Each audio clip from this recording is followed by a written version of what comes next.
আজকে কিশোরগঞ্জে মানববন্ধন হয়েছে, মিছিল হয়েছে, সংবাদ সম্মেলন হয়েছে যে ফজু পাগলারে যদি দেওয়া হয় এ জেলা উলট পালট হয়ে যাবে। বিএনপির লোক যারা তারা বলছে। পাবনাতে হাবিবুর রহমান হাবিবের নামে সংবাদ সম্মেলন করেছে আর এক দল, যে ওরে যদি দেওয়া হয়, ও এসেছে ছাত্রদিক থেকে, ওরে দিলে আমাদের এই জেলা উলট পালট করে ফেলবে।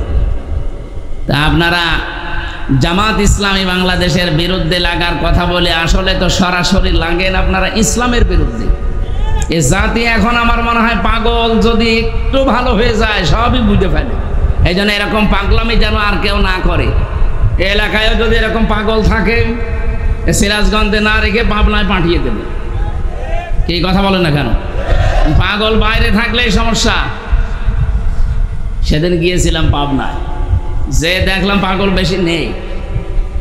কর্তৃপক্ষের একজনের সাথে কথা বললাম, বলছে হয়তো পাগল ছিল কিন্তু সব চলে গেছে, আবার যদি পান পাঠাবে। তাই আমার মনে হয় সিরাজগঞ্জেরও কিছু মানুষ পাঠানো দরকার, যারা শুধু ওই 47, 52 আর 71 নিয়ে পড়ে আছে, 24-এর কথা তাদের মুখে নেই। এমনও ঘোষণা তারা দিচ্ছে যদি আমরা চেয়ার পাই 24 বলে কিছু থাকবে না। এমন এমন কথা তারা জানায়, যদি এখনই চেয়ার পেলে 24 না 25ও রাখবে। বলেন আমার যে তেলাওয়াতকৃত আয়াত, আল্লাহ বলেন হে নবী কি ভয় দেখায় ওরা? আমি আপনাকে কসম দিয়ে বললাম আনতা হাইল্লুম বিহাদাল বালাদ, আপনি এই নগরীর বৈধ নাগরিক। এই 54 বছরে বাংলাদেশ জামাত ইসলামী প্রমাণ করে ফেলেছে এই দেশের সত্যিকার অর্থে ভালোবাসার যদি মানুষ থাকে এতে জামাত ইসলামীতে আছে। এরা প্রমাণ দেয়নি, এর চাইতে কি প্রমাণ আপনি নিতে চান আবার বলেন? গত পরশুদিন হিন্দু, বৌদ্ধ, খ্রিস্টান এদের সাথে ভিন্ন ধর্ম অবলম্বী যারা, তাদের সাথে কুষ্টিয়ার বাংলা জামাত ইসলামীর একটা আলোচনা ছিল। আমার 10 মিনিট কথা বলতে দিল। হিন্দু পরিষদের যিনি সভাপতি, উনি কথা বলতে আরম্ভ করে বলছে, হুজুর আপনি এমপি নমিনেশন নিয়েছেন এখানে জামাত ইসলামী থেকে, আপনার পেছনে আমরা আছি, কিন্তু গ্যারান্টি দেওয়া লাগবে, আমাদের কথা দেওয়া লাগবে। এই 54 বছরে বহু মানুষ কথা দিয়েছে, কেউ কথা রাখে নাই, শুধু আমাদের ব্যবহার করেছে। আমরা বিভিন্ন ভয়ে আছি, আমরা বিভিন্ন বৈষম্যের শিকার হয়ে আছি। আমরা যেন এই আশ্বাসটা পাই যে এগুলো সব দূর হয়ে যাবে, আমরা নিরাপদে আপনাদের মতো থাকতে পারবো। আমি ওনাকে ওই দিন গ্যারান্টি দিয়ে বলেছি, আমাদের আমির ডক্টর শফিকুর রহমান উনি জানিয়েছে দেশের মসজিদ যেমন পাহারা দেওয়া লাগে না, মন্দিরও পাহারা দেওয়া লাগবে না যদি ইসলাম ক্ষমতায় আসে। হ্যাঁ কথা বলেন, কথা বলেন। ওনারা আশ্বাস পেয়েছে, বলেছে যে আমরা সামনে চেষ্টা চালাবো ইনশাআল্লাহ।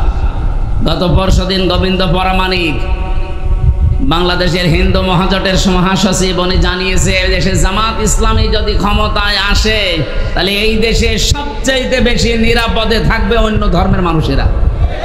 একজন হিন্দু মানুষের কথা বলছে আর আপনি বলছেন না। এই জন্য বৈধ নাগরিক এই দেশের আমার মনে হয় যারা ইসলাম ভালোবাসে, দেশ ভালোবাসে মন থেকে, তারা। রব্বুল আলামিন বলেন, আমি যেখানে থেকে তেলাওয়াত করেছিলাম এই জায়গা থেকে, ফালাকতা হামাল আকাবাতা ওমা আদরাকা মাল আকাবা। হে নবী তারা গিরিপথ পাড়ি দিতে রাজি না। এদেশে অনেকেই শর্টকাটে সোজা জান্নাতে যেতে চায়। শর্টকাটে সোজা জান্নাতে যাওয়ার কোনো রাস্তা আল্লাহ কোরআনে দেয়নি, আল্লাহ আকাবাটা দিলেন। তারা গিরিপথ, দুর্গম পথ, এই কঠিন পথ পাড়ি দিতে এরা রাজি না, অথচ এই গিরিপথ পাড়ি দিয়ে আমি আল্লাহ জান্নাত রেখে দিয়েছি। বলেন সুবহানাল্লাহ। গিরিপথটা কি? যারা সত্যিই একেবারে শুরু থেকে শেষ পর্যন্ত কোরআনে একবারও পড়েছে তারা এই গিরিপথে পা বাড়িয়েছে। গিরিপথের বর্ণনা আল্লাহ দিচ্ছেন এই দুর্গম পথটার। 1 নম্বরে ফাক্কু রাকাবা। ফাক্কুন মানে মুক্তি, রাকাবা মানে দাস। যারা দাস মুক্তির জন্য দুনিয়াতে কাজ করে, এই আয়াতের একেবারে শেষের দিকে পাবেন উলাইকা সাহাবুল মাইমানা। রব্বুল আলামিন বলেন এই মানুষগুলোই সৌভাগ্যশালী, এরাই ডানপন্থী, এই মানুষগুলোই সফল হবে। তাহলে প্রথম কর্মসূচি, বাংলাদেশে যদি সফল হতে চান, দুনিয়া আখিরাতে যদি আপনি সৌভাগ্যশালী আল্লাহর দরবারে হতে চান, এই কর্মসূচি এই দেশে হাতে নেওয়া লাগবে। আর আমি কোরআনের সাথে মিলিয়ে দেখলাম বাংলাদেশ জামাত ইসলাম এটা হাতে নিয়েছে। ফাক্কু রাকাবা মানে কি বললাম? দাস মুক্তি। যেহেতু বাংলাদেশে দাস প্রথা নেই, তাহলে আয়াত কি করবেন? ওই জামানায় মানুষ বেচা কিনা চলতো, মানুষ মানুষকে দাস বানিয়ে রাখতো। এখন এই সিস্টেম নেই, কিন্তু এই আয়াতটা তো ব্যাখ্যা করা লাগবে। এখন ব্যাখ্যায় নিয়ে আসতে হলে এভাবে নিয়ে আসতে হবে আপনাকে। পৃথিবীতে মানুষ হয়ে যারা মানুষের দাসত্ব করে, মানুষের গোলামি করে, এখান থেকে যারা মানুষকে মুক্ত করে আল্লাহর গোলাম বানাতে চায়, আল্লাহর দাস বানাতে চায়, তারা এই দেশে সফল হবে। আর এটা বাংলাদেশ জামাত ইসলামী করছে। তারা চায় জমিন আল্লাহর, এখানে আইন চলবে আল্লাহর। সাফ কথা বলছি, বাংলাদেশে যারা আল্লাহর আইন বাদ দিয়ে মানুষের তৈরি করা আইন যারা কায়েম করতে চান, আপনি মরে গেলে জান্নাত পাবেন না, এটাই ফাইনাল। কারণ আপনি কোরআনের 918টা আয়াত মানেন না। কয়টা? 918টা আয়াত আপনি মানেন না। আলা লাহুল খালকু ওয়াল আমরু ইনিল হুকমু ইল্লা লিল্লাহ, এরকম 918 জায়গায় পড়া কোরআনে আমি পেয়েছি। যারা মানুষের তৈরি করা আইন কায়েম করার জন্য দল করেন, চেষ্টা করেন, আপনি জাহান্নামী, আর কারো ফতোয়া লাগবে না। এই যে কাদিয়ানীরা, এরা কি জান্নাতি না জাহান্নামী? বলেন বলেন। কেন? ওরা কোরআন শরীফ কি পড়ে না? ওরা কি নামাজ পড়ে না?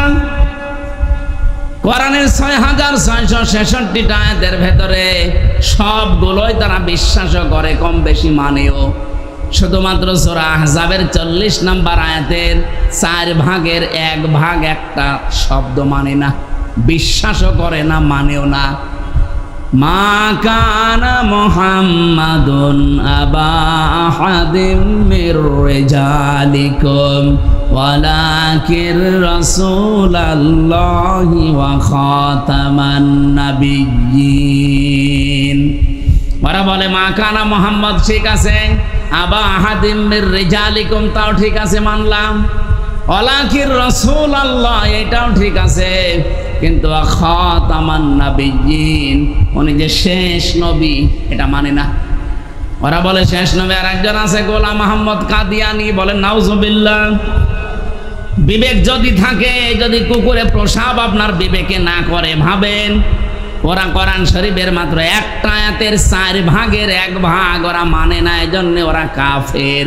কাদিয়ানীদের সাথে ছেলে মেয়ে বিয়ে দেওয়াও জায়েজ।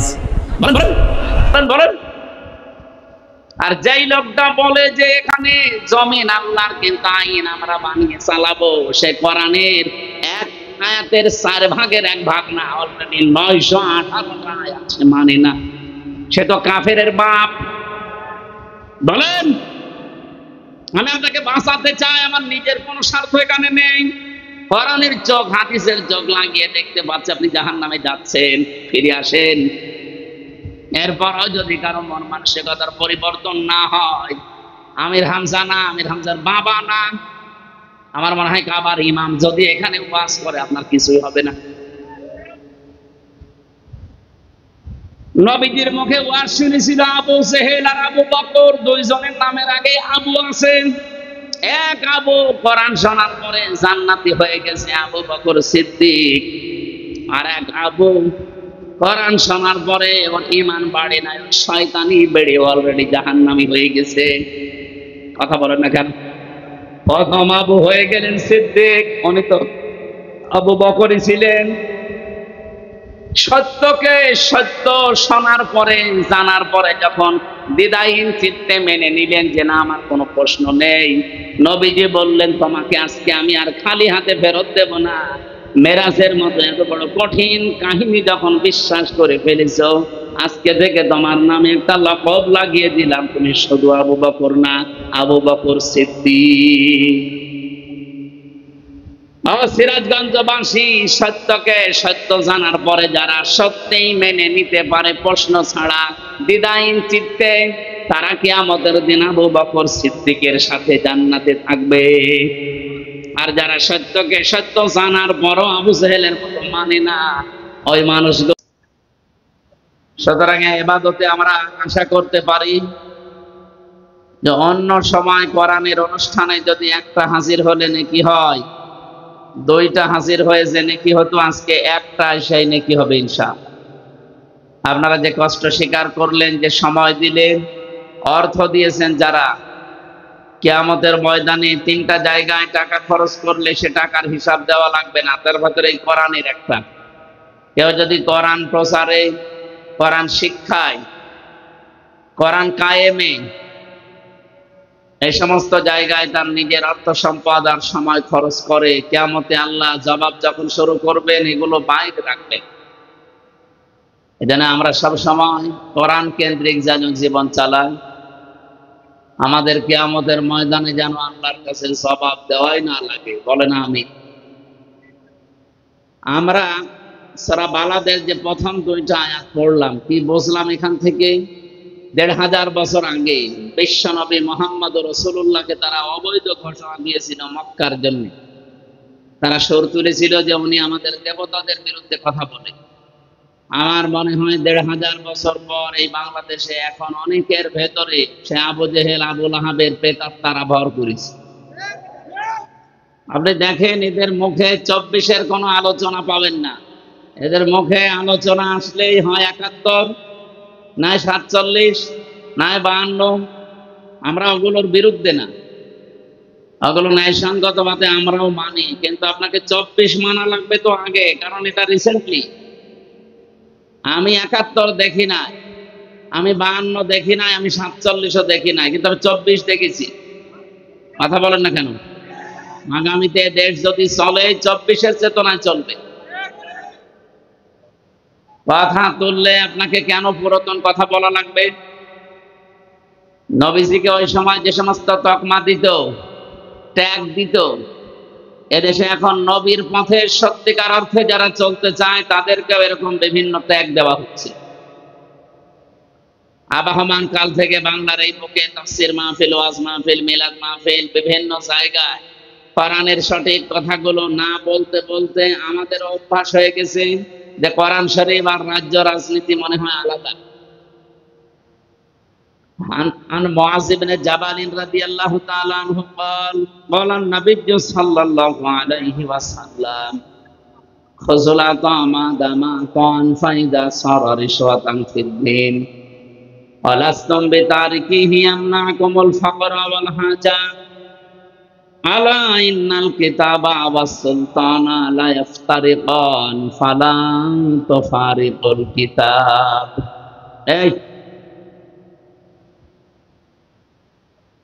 এখানে কেউ জান মিটিয়ে দিন না, একটু তাড়াতাড়ি করেন।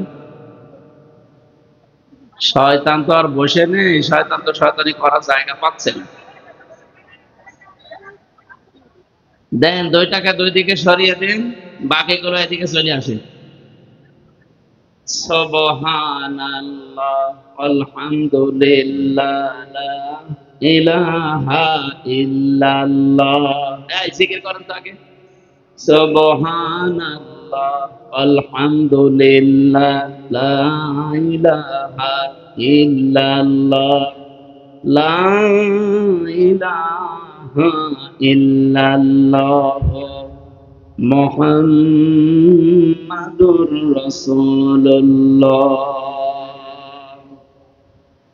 সিরাজগঞ্জবাসী, আপনি যে কোরআনের সাথে মিলান হাদিসের এই যে বাণীটা পড়লাম, হযরত মুআয ইবনে জাবাল, একজন বিখ্যাত সাহাবী, নবীজি যখন তাকে ইয়ামেনের গভর্নর করে পাঠাচ্ছিলেন, ঘোড়ার রেকাবের ভেতরে অলরেডি তিনি পা দিয়ে ফেলেছেন। এবার রওনা করবেন। নবীজি তাকে বললেন, তোমাকে একটা দেশের দায়িত্ব দিয়ে পাঠালাম, হাদিয়া তোফা তুমি গ্রহণ করতে পারবা ওই পর্যন্ত, যতক্ষণ ওটা হাদিয়া থাকে। কিন্তু কোন হাদিয়া তোফা যদি ঘোষের পর্যায়ে পড়ে ওইটা আর নেওয়া যাবে না। কিন্তু আমি আশঙ্কা করছি যুগ জামানা এমন আসবে, অনেকেই বাধ্য হবে, তার প্রয়োজন, তার বাস্তবতা তাকে এই হাদিয়ার নামে ঘুষ খেতে। বলেন তো ১৫০০ বছর আগের কথা এখনো বাংলাদেশে মনে হয় নবীজি এইমাত্র বলে গেল। ওই সময় তিনি জানিয়েছিলেন আলা ইন্নাল কিতাবা ওয়াস সুলতানা লা ইফতারিকান, সাবধান থাকবা, ভালো করে শুনবা, অতি শীঘ্র এমন একটা যুগ জামানা এসে যাবে যে জামানার মানুষেরা বলবে রাজ্য রাজনীতি আর কোরআন শরীফ আলাদা। বলেন কতদিন আগের কথা এটা, এখন বাস্তবে ১০০ ভাগ ফলে যাচ্ছে। উনি বলেছিলেন কিছু মানুষ এমন আসবে দেশে, তারা বলবে কোরআন আর রাজনীতি এটা আলাদা। সাফ কথা বলছি, যারা বলেন কোরআনের সাথে রাজনীতির কোনো সম্পর্ক নেই, আপনি যদি কোরআন বিশ্বাসও করে থাকেন আপনি মুনাফিক।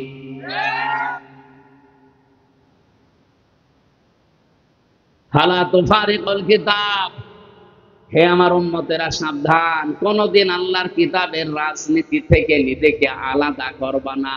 একটা শব্দ যদি ভুল বলি, বানিয়ে বলি, কোন আলেমকে নিয়ে এসে বসিয়ে রাখেন। নবীজি বলেছিলেন এমন সময় দুনিয়াতে আসবে ওই জামানার মানুষগুলো এই কথা বলবে যে কোরআন শরীফ আর রাজ্য রাজনীতি এটা আলাদা।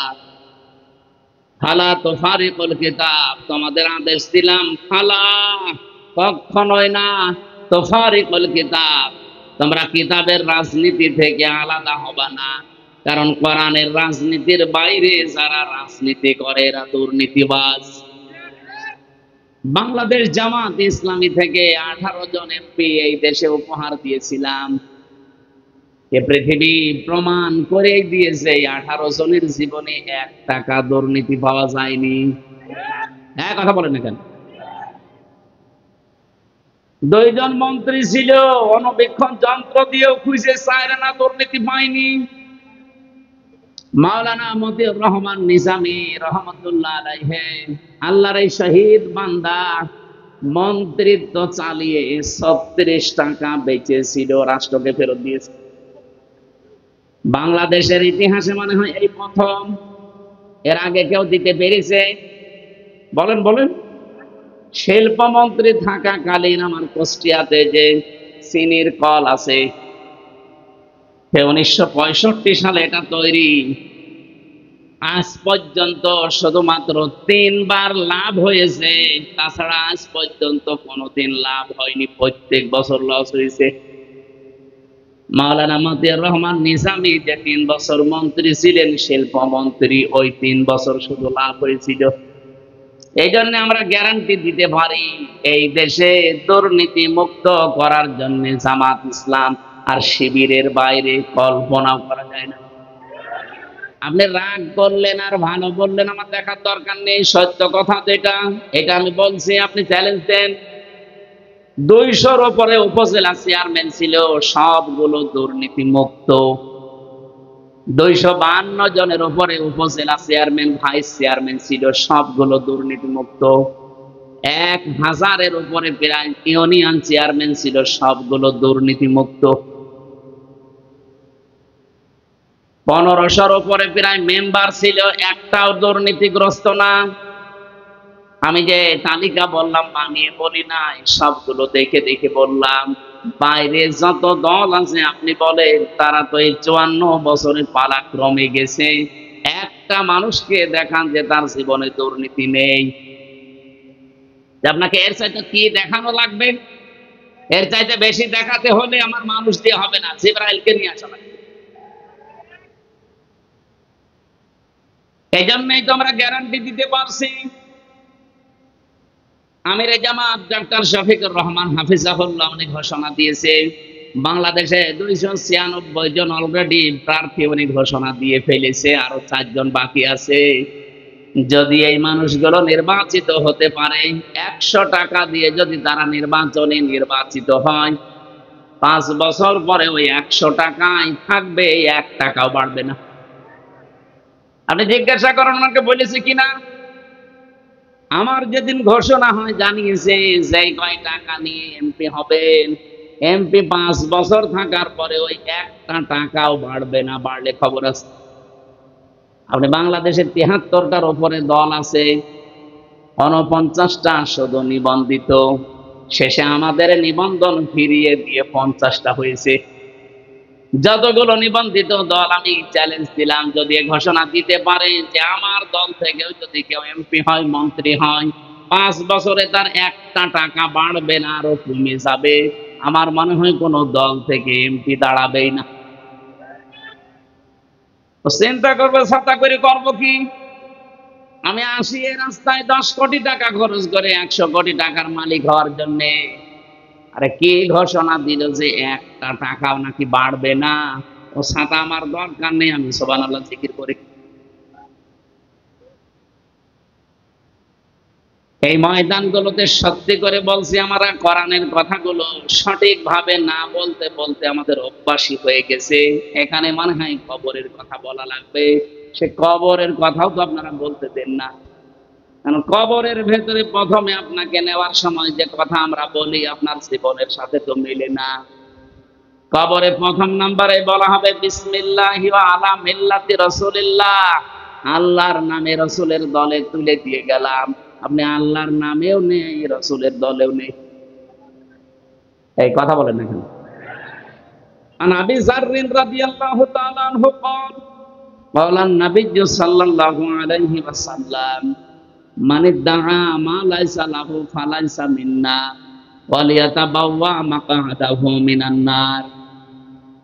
মুসলিম শরীফের হাদিস। নবীজি বলেন, কোন ব্যক্তি যদি এমন জিনিসের দাবি করে যে জিনিসটা তার না, জোর করে হোক, জবরদস্তি করে হোক, দখল করে হোক, চাঁদাবাজি করে হোক, ছিনতাই করে হোক, চুরি করে হোক, কোন মানুষের জিনিস যদি নিজের দখলে নিয়ে নেয়, তার 2টা শাস্তি অনিবার্য। 1 নম্বরে ফালাইসা মিন্না, ওই দিন থেকে সে আমার উম্মত আর নেই। সিরাজগঞ্জবাসী বিবেক দিয়ে একটু চিন্তা করেন, আগস্টের 5 তারিখের পর থেকে এই দেশে কত মানুষ এমনও জিনিসের মালিক হয়ে গেছে যে জিনিস তার না। কথা বলেন। আপনি নবীর উম্মতি তো নেই, আপনাকে আমি বিসমিল্লাহি ওয়া আলা মিল্লাতি রাসূলিল্লাহ বলে মিথ্যা কথা বলে কর্ম কি? অন্যের জিনিস যারা নিজের দখলে নিয়ে নিয়েছেন, কান খাড়া করে শোনেন, যদি ওই জিনিস ফেরত না দেন আপনি নবীর উম্মত থেকে খারিজ হয়ে গেছেন। অনেকে আবার এই হাদিস শোনার পরে দেখি বলে যে তাহলে বাংলাদেশ জামাত ইসলামী নবীর উম্মত নেই কেন? কারণ তারা ইসলামী ব্যাংক দখল করেছে। এত বড় ডাহা মিথ্যা কথা আপনি বলতে পারলেন? এই দেশে কয়েকদিন আগে একজন ঘোষণা দিয়েছিল, ইসলামী ছাত্র শিবির 1971 সালে রক কেটেছে। বলেন তো, ছাত্র শিবির প্রতিষ্ঠা হয়েছে 1977 সালে, 71 সালে রক কাটলো কি করে? ভণ্ডামি তো একটা শেষ থাকে। আমার মনে হয় মেয়াদ উত্তীর্ণ গাঁজা খেয়ে এই কথা বলা সম্ভব। কারণ মেয়াদওয়ালা গাঁজা খায় যারা, আমি তো দেখি লালনের মাজারে তো গাঁজার ফ্যাক্টরি, ওখানে যারা গাঁজা খায় ওরা মেয়াদ উত্তীর্ণ গাঁজা খায় না, মেয়াদ দেখে খায়। এজন্য ওরা এরকম উল্টা পাল্টা বকে না, ওরা চুপ করে থাকে, গাঁজা খেয়ে পড়ে থাকে, কারণ পুলিশে পাহারা দেয় যে গাঁজা খান আমরা আছি। এই যে 77 সালে যাদের জন্ম, তাদের উপর যদি 71-এর দোষ কেউ চাপিয়ে দেয়, আমার মনে হয় এরা গাঁজা খেয়েছে ঠিক, মেয়াদ উত্তীর্ণ গাঁজা। যে লোকটা বললো যে ইসলামী ব্যাংকও ছিনতাই হয়ে গেছে, আপনি এ কথা বললেন কি করে? ইসলামী ব্যাংক যাদের তারা ফেরত পেয়েছে, ছিনতাই হলো কি করে? ও ব্যাংকে আপনার বলেন, যাদের মাথার ঘাম পায়ে ফেলে ব্যাংকটা তৈরি করা, তাদেরটা হাত ছাড়া হয়ে গিয়েছিল, ছিনতাই হয়ে গিয়েছিল, এখন তারা সেটা ফেরত পেয়েছে। হ্যাঁ, আপনারও কোনো জিনিস যদি এই 15 বছরে হারিয়ে যায়, ছিনতাই হয়ে যায়, কেউ কেড়ে নেয়, সেটা যদি আপনি ফেরত পান, তাহলে এই হাদিসের শাস্তির আওতা মুক্ত থাকবেন। কথা বোঝা গেছে? এই 15 বছরে যদি আপনার দোকান কেউ কেড়ে নেয়, আপনার জমি কেউ দখল করে নেয়, আপনার ঘর বাড়ি কেউ নিয়ে নেয়, আপনার কাছে টাকা পয়সা কেউ চাঁদাবাজি করে হোক, যে কোনো কায়দায় নিয়েছে, এটা যদি এখন আপনি ফেরত পেয়ে যান, আপনি এই হাদিসের শাস্তির আওতা মুক্ত থাকবেন। দ্বিতীয়টা আর একটু কঠিন আছে, অলিয়াতাবাওয়া মাকআদাহু মিনান নার। নবীজি বলেন সে যেন জাহান্নামে নিজের একটা স্থান তৈরি করে নিল। বলেন নাউজুবিল্লাহ।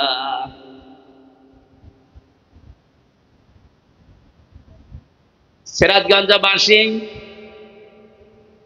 যে তালিকাটা বললাম, বলেন তো এই মানুষগুলোকে দুর্নীতি মুক্ত করার জন্য জামাত ইসলামী বাংলাদেশ তাদের পেছনে কি লোক সেট করে রেখেছিল? একটার পেছনে একটা লোক সেট করা ছিল না, তাদের ভেতরে শুধু ভয়টা তৈরি করে দিয়েছিল এই সাংগঠনিক মাধ্যমে। আমার আল্লাহর কাজ এখনো যারা আছে মন থেকে, যারা একামতে দিনের কাজ করে, এই মানুষগুলোর ভেতরে শহীদ আব্দুল কাদের মোল্লার মতো আল্লাহর ভয় আছে। মুসলমান ভাইরা যেখানেই যায়, এতদিন পর্যন্ত কথা আসতো না, এখন কিছু মানুষের মুখ দিয়ে দেখি বের হয় যে ওয়াজ মাহফিলে, তাফসীর মাহফিলে যেন রাজনৈতিক কথা বলা না হয়। আমিও ওপেন চ্যালেঞ্জ দিলাম, আমাকে যেখানে নিয়ে যাবেন, যেই সাবজেক্ট দেবেন, ওখান থেকে আমি রাজনীতি আরম্ভ করব। আপনি বাধা দেন দেখি। আপনি কবরে নিয়ে যাবেন, কবরেও রাজনীতির তিনটা প্রশ্ন আছে, মার রব্বুকা ওয়া মান নাবিয়্যুকা ওয়া মা দীনুকা, তিনটাই রাজনৈতিক প্রশ্ন। আপনি নিয়ে যাবেন কোথায়? যদি জন্মে নিয়ে যান, জন্মে আমি রাজনীতি আরম্ভ করব, কারণ সর্বপ্রথম জন্ম নিতেই বলা লাগবে আল্লাহু আকবার। এর চাইতে বড় রাজনীতি কি আছে? এখন যদি বলেন আমি মরণে নিয়ে যাব, মরণেও রাজনীতি আছে, কারণ মরণের জীবনের শেষ কথা আপনাকে বলা লাগবে লা ইলাহা ইল্লাল্লাহ। এর চাইতে বিপ্লবাত্মক কথা পৃথিবীতে আর নেই। আপনি ঘোষণায় দিয়ে গেলেন যে দুনিয়ায় কাউকে মানি না আল্লাহ ছাড়া। সুবহানাল্লাহ বলতে পারেন না? আপনি নিয়ে যাবেন কোথায়? বিয়েতে নিয়ে যাব, বিয়েতেও রাজনীতি আছে কি নেই? আপনি যখন বলেন যে কবুল, কবুল বলার সঙ্গে সঙ্গে একটা মেয়ে লোকের যত রকমের দায়িত্ব সব আপনার ঘাড়ে এসে যায়। আল্লাহ রাব্বুল আলামিন বলেন, কোন মানুষ যদি মুসলমান হতে চায়, সেও কিন্তু একটা কবুল বলে লা ইলাহা ইল্লাল্লাহ। এই কথার ভেতরে আপনি কয়েকটা জিনিস পাবেন। আমানতু বিল্লাহ কামা হুয়া বিআসমাইহি ওয়া সিফাতিহি ওয়া ক্বাবিলতু জামিআ।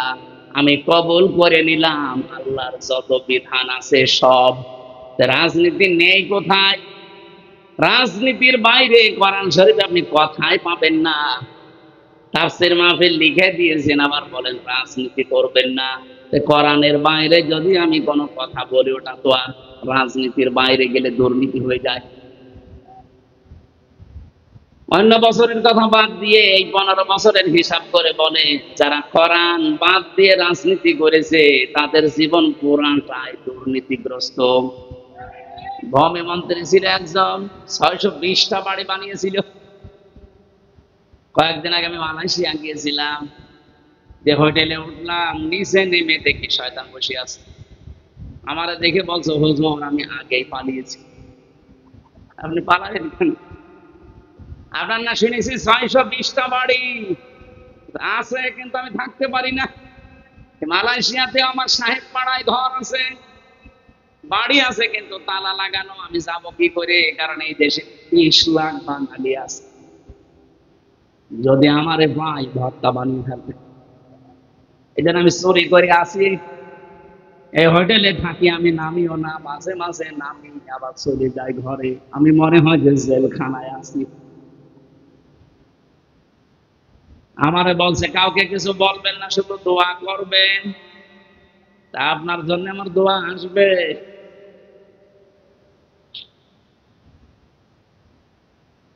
এই জন্য যারা যেভাবে কথা বলতে আরম্ভ করেছে, আপনি এই 15.5 বছরে একদিনও কোনোদিন আপনার মুখ দিয়ে শুনি নাই যে একামতে দিনের দায়িত্বে দেশে যারা আছে এই মানুষগুলো 1971 সালের অপরাধী, একদিনও বলেন না। হঠাৎ করে আপনার মুখ দিয়ে কথা আসতেছে, তার মানে আপনার ভেতরে কোনো দুর্বিসন্ধি আছে। আর এই দেশের মানুষ এখন অত পাগল আর নেই, আগস্টের 5 তারিখের আগে যেমন পাগল ছিল। কথা বলেন না কেন? যেহেতু এখন সব চালাক হয়ে গেছে, যত বলবেন আপনি তত পস্ত। এই দেশে যেই কয়জনই বললো, দেখেন তাদের মানুষ এখন কুকুরের চাইতেও বেশি ঘৃণা করে। যারা 71 শুরু করেছিল, দেখেন এই যে কিশোরগঞ্জের ফজু পাগলা, ফজলুর রহমান পাগল, ডাকরাম ফজু পাগলা, এই যে পাবনার যেটা হাবিবুর রহমান হাবিব, সবগুলো এসেছে একেবারে জায়গা থেকে। আপনি বলেন তো এদের দিকে তাকিয়ে, এরা যা আরম্ভ করেছিল, এতদিন তো কিছু বলে নাই, হঠাৎ করে আগস্টের 5 তারিখের পরে জিকির তাদের মুখে দিয়ে দিল কে? যারাই দিয়েছে জাতি কিন্তু বুঝে ফেলেছে। এই জন্য এদের থেকে শিক্ষা নেন।